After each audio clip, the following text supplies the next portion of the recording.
Welcome back to inside.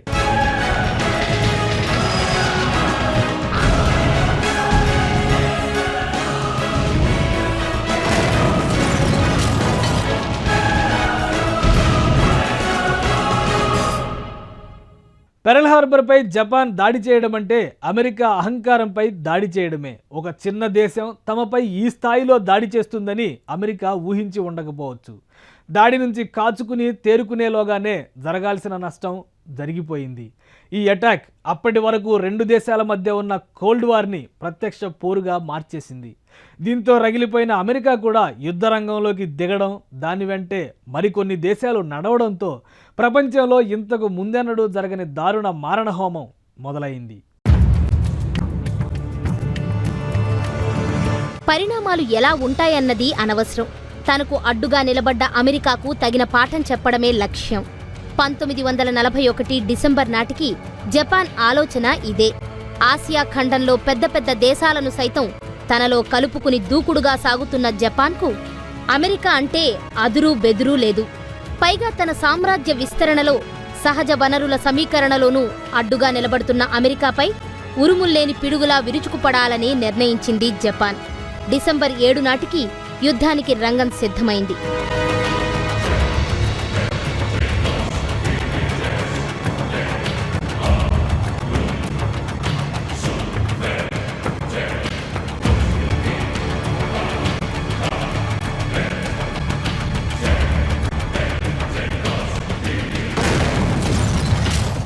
బలవంతమైన అమెరికాపై దాడి చేస్తే పర్యవసానాలు ఎలా ఉంటాయో జపాన్కు తెలుసు.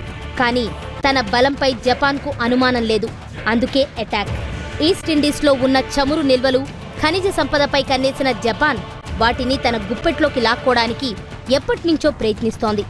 అలాంటి యత్నాలను అమెరికా అడ్డుకోకుండా ముందస్తు చర్యగా పర్ల్ హార్బర్పై దాడి చేసింది జపాన్.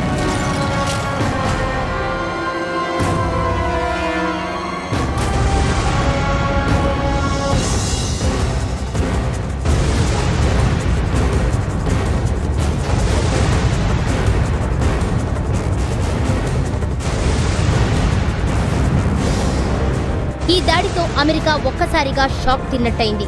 అంతేకాదు, ఈ దాడి అగ్రరాజ్యాన్ని నేరుగా రెండో ప్రపంచ యుద్ధంలో పాల్గొనేట్టు చేసింది.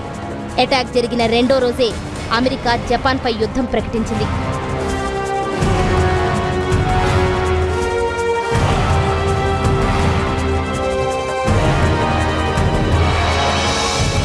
దాంతోపాటే ఆ దేశాన్ని ఏకాకిని చేయడానికి అంతర్జాతీయ మద్దతు కూడగట్టుకుంది. అమెరికా ఎంట్రీతో సెకండ్ వరల్డ్ వార్ ఈ ప్రపంచాన్ని రెండు గ్రూపులుగా విడదీసింది.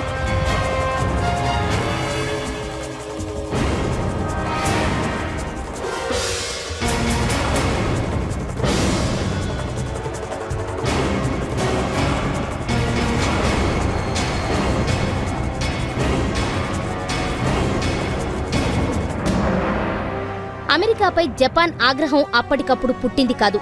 1920 నుంచి ఇద్దరి మధ్య పరోక్ష యుద్ధం నడుస్తోంది.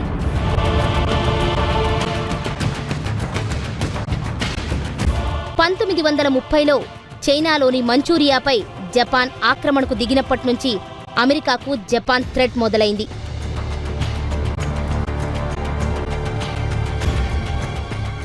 తన రాజ్య విస్తరణ కాంక్షతో ఆసియాను పాదాక్రాంతం చేసుకుంటూ వస్తున్న జపాన్ను నిలువరించాలని అమెరికా వ్యూహాలు సిద్ధం చేసింది.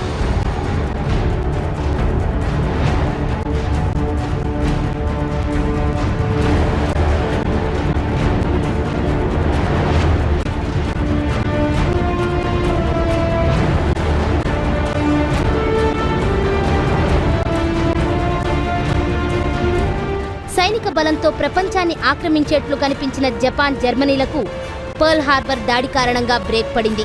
అమెరికా తన దగ్గరున్న అన్ని రకాల శక్తులను ఏకం చేసి యుద్ధరంగంలోకి కాలుపెట్టింది.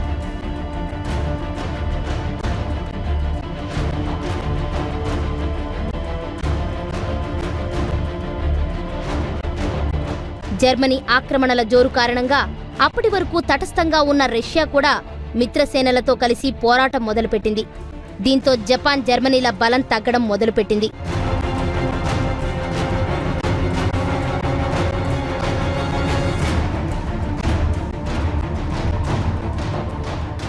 ప్రపంచంలో తొలిసారి అణుబాంబు ప్రయోగానికి కారణమైన ఘటన కూడా పర్ల్ హార్బర్పై దాడే.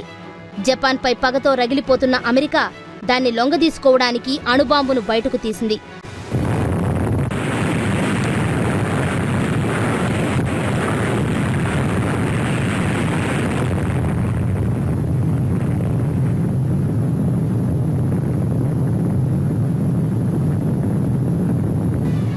హిరోషిమా, నాగాసాకిలపై అటామిక్ బాంబుల ప్రయోగంతోనే జపాన్ వెనక్కి తగ్గింది. యుద్ధం ముదరడానికి, ఒక వర్గం వెనక్కి తగ్గి శాంతి ప్రయత్నాలు జరగడానికి కూడా పర్ల్ హార్బర్ ఘటనే కారణమని చెప్పాలి.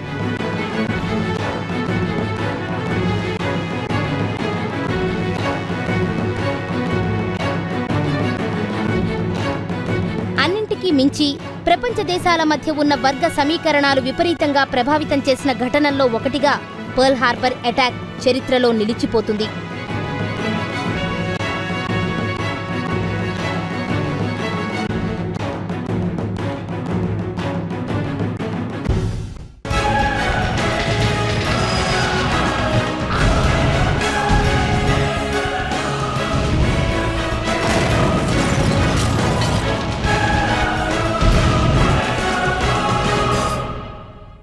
పెర్ల్ హార్బర్పై దాడి జరగాలని అమెరికా కోరుకుందా?